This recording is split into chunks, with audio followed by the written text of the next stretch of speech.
Good afternoon, everyone. Our report is for classification of air masses. Good afternoon, ma'am. My name is Mary J. Entres Reyes, and here is our topic, classification of air masses. Introduction, air masses. Air masses are large bodies of air that have relatively an uniform temperature and humidity throughout their internal extent. These form over specific areas of the Earth called source regions, where the air remains stable long enough to acquire the characteristic of surface below. Because of their size, air masses greatly influence weather conditions in different parts of the world. They are mainly classified based on their moisture content and temperature, which determine whether they bring dry or wet, hot or cold weather. So like air masses are basically malalaking group ng hangin na same ang temperature and humidity. Meaning, kung mainit siya all throughout. If malamig, ganun din. They form in a specific place called source region, like ocean or land. And since matagal silang nandun, na-adapt nila yung characteristic ng place. So kung sa dagat galing, moist siya. If sa land naman, usually dry. So bakit nga ba mahalaga ang air masses? Kasi sila yung reason bakit nagbabago ang weather. Like sila yung nagdadala ng init, ulan, at lamig sa isang lugar. There are two main types of air masses based on moisture content. Air masses are phase classified according to the amount of moisture they contain. The first one is continental or sea. These air masses form over land areas such as desert and plains. Since land surface do not provide much moisture, continental air masses are generally dry. They are often associated with clear sky and low chances of precipitation. The second is maritime or M. These air masses develop over ocean or large bodies of water. Because of continuous evaporation, they contain a high amount of water vapor, making them moist. Maritime air masses usually bring cloudy weather and can cause rain when they move over land. The first one is continental or sea, galing sa land. So like desert or plains. So obviously, dry siya. Usually clear yung skies niya, walang masyadong ulan. Na number 2 naman is maritime or M. Usually galing sa ocean or sa tubig. So moist siya. Madaming water vapor. Madalas cloudy, may chance ng rain. Good afternoon, everyone. My name is Arjun Reyes Yocarisa, and my report is all about the based on temperature source region. Air masses are also classified according to the temperature of the region where they form. So, meron tayong three type ng source region. It is tropical, polar, and Arctic. Tropical. These air masses originate near the equator or low latitude regions. They are generally warm to hot and can carry large amount of moisture if formed over oceans. They often bring warm weather and, in some cases, heavy rainfall. So means, yung tropical, ito yung air mass na galing sa malapit sa equator or ito yung mainit na places. Kumbaga, sa mainit, expect mong mas sobra or doble yung init ng sa tropical. Usually moist ito na galing sa dagat. Kaya nagdadala ito ng warm weather. Next is polar. Forming in high latitude regions, polar air masses are cold. They usually develop over cold land or ocean areas and can cause cool to cold weather condition when they move toward lower latitudes. Ito naman yung galing sa high latitude areas o medyo malayo sa equator. Ito yung mas malamig. So, pwedeng galing siya sa lupa or sa dagat. Kapag pumunta ito sa ibang lugar, nagdadala ito ng cool to cold weather. Last is Arctic. These air masses come from extremely cold regions near to the poles. They are the coldest type of air mass, often bringing freezing temperatures and very dry conditions due to the limited moisture in icy regions. So means, ito yung pinakamalamig or pinaka-extreme yung lamig sa tatlo. Ito yung Dry, dry din siya kasi konti lang yung moisture sa icy areas. So basically, kung saan nabuo ang hangin, doon nakabase kung gaano siya kainit o kalamig. And yun ang nakakapekto sa weather na dala-dala nila. Good day everyone, my name is Nimel Villaganes Avila and today I will discuss the combined classification of air masses, which is one of the most common ways scientists describe air masses. This classification combines two important factors, which is temperature and moisture. But we have continental tropical and marine tropical, but I will explain on myself. First, we have the city or continental tropical air mass. The continental part means it's formed over land while tropical means it comes from hot regions. Because of this, city air masses are hot and dry. They usually develop in desert or tropical land areas. For example, is yung mga desert and yung ibang lugar na walang masyadong tubig. Next, we have the empty or maritime tropical air mass. Maritime means it forms over water, and since it developed in tropical ocean, this air mass is warm and humid. Because of this contains a lot of moisture, it often brings heavy rainfall and high humidity, and sometimes storms. For example, dito sa Pilipinas, nakakaranas tayo ng high temperature and low humidity, which is ito yung nagiging dahilan kung bakit nakakaranas tayo ng malalakas na ulan, thunderstorm, and malalakas na bagyo, especially in coastal areas. And when we say city or continental tropical, which means hot and dry or galing sa lupa. Pag empty naman, warm and humid or galing sa dagat. Yun lang. Thank you. CP or continental polar. This air mass is cold and dry, forming over cold land areas in higher latitude. It often brings clear skies and cold temperature, especially during winter season. Yung continental polar ay uri ng masses na malamig at tuyo na nabubuo sa ibabaw ng malamig na lupa sa mas mataas na latitude. Karaniwan itong nagdudulot ng malinaw na kalangitan at malamig na temperature, lalo na sa panahon ng taglamig. MP or maritime polar. Maritime polar is air mass are cold and moist, forming over cold ocean waters. They can bring cloudy weather, light to moderate rainfall, and cold temperature, especially when they move over land. MP or maritime polar, ito yung uri ng air mass na malamig at mamoist na nabubuo sa ibabaw ng malamig na tubig ng dagat. Maaari itong magdala ng maulap na panahon or magdulot ng ambon at malamig na temperature, lalo na kapag sila ay lumipat papuntang lupa. CA or continental Arctic. This is the coldest and driest type of air mass forming over icy polar regions. It brings extremely low temperature and is usually associated with cold and dry weather condition. Yung CA or continental Arctic daw ay ito yung uri ng air masses na pinakamalamig at pinakatuyong tuyo. Ito ay nabubuo sa ibabaw ng mga nagyayelong polar regions na nagdudulot ng sobrang babang temperature at kadalasan itong nauugnay sa napakalamig at tuyong weather condition. Meron tayong mga types of air masses. Air masses are classified by their temperature from polar Arctic regions or tropical regions, humidity from ocean or lands. Ang mga air mass daw ay naka-classified by their sa mga temperature nila. Temperature, polar or malamig. Ang polar ay nabubuo sa malamig na region mataas ang latitude.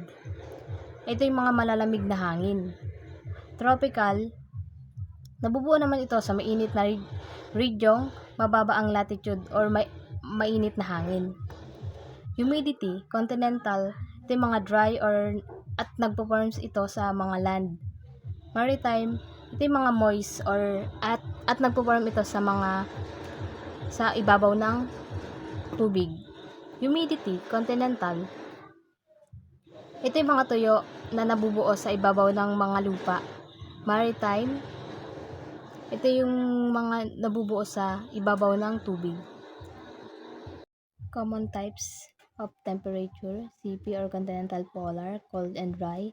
From central Canada, empty or maritime tropical, warm and moist, example from Gulf of Mexico, empty or maritime polar, cold and moist, example from North Pacific, city or continental tropical, warm and dry, example from Southwest USA. Next is air masses and fronts. Good day, my name is Jerdy. I'm from Group 2 and today I will discuss the air masses and fronts. Air masses are large bodies of air with uniform temperature and humidity that form over a specific region of the earth. At, as these air masses move, they affect the weather condition of the areas they pass through. When two different air masses meet, they form a boundary called a front, where changes in weather usually occurs such as rain, clouds, and storm. When air masses meet, the most dramatic weather changes happen when two different air masses meet. The boundary between them is a cold front. Air masses don't mix easily because they have different temperature and densities. Think of oil and water. They don't mix, they form a boundary. So kapag sinabi nating air masses, ito yung pinakamalaking part ng air na merong pare-parehong temperature at humidity. So karaniwan silang nabubuo sa mga desert, ocean, or sa mga malalamig na bansa o sa mga polar region kung tawagin. So dito dun nabubuo yung mga warm or cool air. Depende naman sa location kung warm air ba o warm location ba or malamig na bansa ba ganun. So haba kasing gumagalaw yung air mass or nabubuo na apektuhan nito yung weather condition ng isang lugar na karaniwang mga kanilang madadaanan, maaring maulan or mainit o kaya naman mainit, malamig. Next is yung when the air masses or kapag nagtagpo yung dalawang magkaibang air masses, dito nabubuo yung tinatawag na front. So, ano nga ba yung front? Ito yung boundary o hangganan. So, bakit merong front na tinatawag? Dahil ito yung pumipigil sa kanila na maghalo or magmix. Dahil ang dalawang air masses na may magkaibang temperature is hindi pwedeng maghalo dahil sa fronts na tinatawag o boundaries. So, sabi ng iba na yung dalawang air masses na may magkaibang temperature at humidity ay para siyang oil and water. So, hindi pwedeng maghalo kaya nagkakaroon ng boundary o fronts. Types of fronts. Cold fronts. Cold dense air pushes under warmer air forcing the warm air up rapidly. Warm front. Warm air gently slides over the older denser air. And then stationary front. Two air masses meet up by neither pushes the other. And occluded front. A cold front catches up to a warm front. And for example niyan is sa cold front is ito naman yung sasabi natin biglaang lakas ng ulan o thunderstorm na pagtapos is nagiging malamig na simoy ng isang hangin. And sa warm front naman is ito naman yung halimbawa na mahabang oras o mahinang ambon o drizzle at pagkatapos ay magiging mainit at malinsangan na panahon. And sa stationary naman, tinanong natin yung for example niya is maraming araw na makulimlim, laging basa ang kalsada at hindi umalis o nag-i-stay ang ulan. And sa clouded naman is, ito naman yung halimbawa niya is dito naman ng halo-halong panahon. Halimbawa, minsan mainit na ulan, minsan mainit, and minsan maulan, maambon, at bago tuluyang maging isang maalinsangan at maaliwalas na araw. And then next slides. Collecting data. How do meteorologists, weather scientists, know about air masses and fronts? They collect data. Type of data. Temperature. Thermometer measure air temperature. Humidity. Hygrometers measure moisture in the air. Wind speed and direction. Anemometer and wind vanes. And then air pressure. Barometers change often indicate approaching fronts. And cloud types and precipitation. Visual observation. Radar. For example niyan is, and then sa temperature naman is, ang thermometer is ginagamit upang sukatin kung gaano kalamig, kainit o kalamig ang hangin. And sa humidity naman, dito naman ginagamit hygrometer, ang sumusukat sa dami ng singaw ng tubig o moisture ng hangin. Sa wind speed naman and direction, anemometer ginagamit naman siya para sa mabilis na hangin. Wind vane ginagamit upang malaman ang direction ng hangin. And ang air pressure naman is dito ginagamit yung barometer. Ang ginagamit dito ang pagbabago sa presyon ng madalas na udyat ng paparating na front o pagbabago ng panahon. And sa cloud types and precipitation naman, ito ay yung lilikom na sa pamamagitan ng visual observation at paggamit ng radar. Yun lang. Thank you. Meteorologists look for patterns in the data to identify air masses and fronts.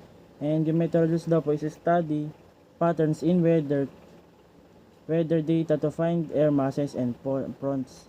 They check humidity, temperature, and pressure and wind. And this help daw po predict change in weather like rain or clear skies. And evidence of an air mass. Evidence of an air mass naman daw po is a wide area show the same temperature and humid.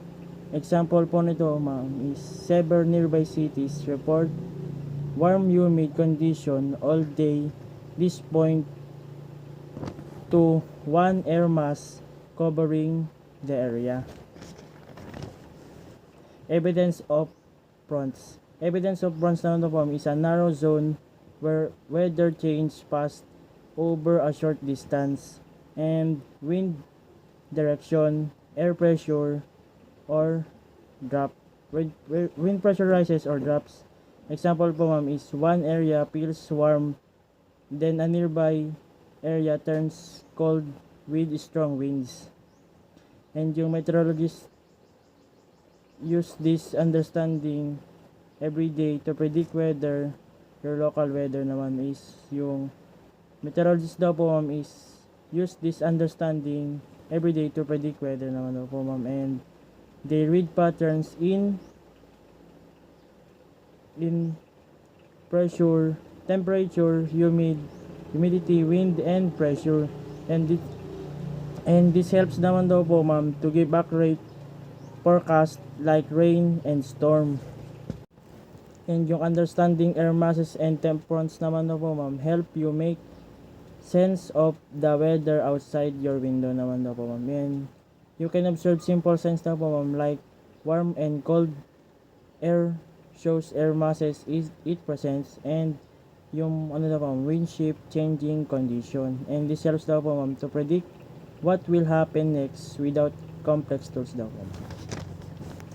Yung last po is yung they track air masses on weather mass, watch for fronts forming and moving, and use computer models to forecast changes po and yung meteorologist daw po follows a clear process to predict weather po and they track air masses on weather maps to see where large bodies of air move, and this process daw helps them to know when weather will change po.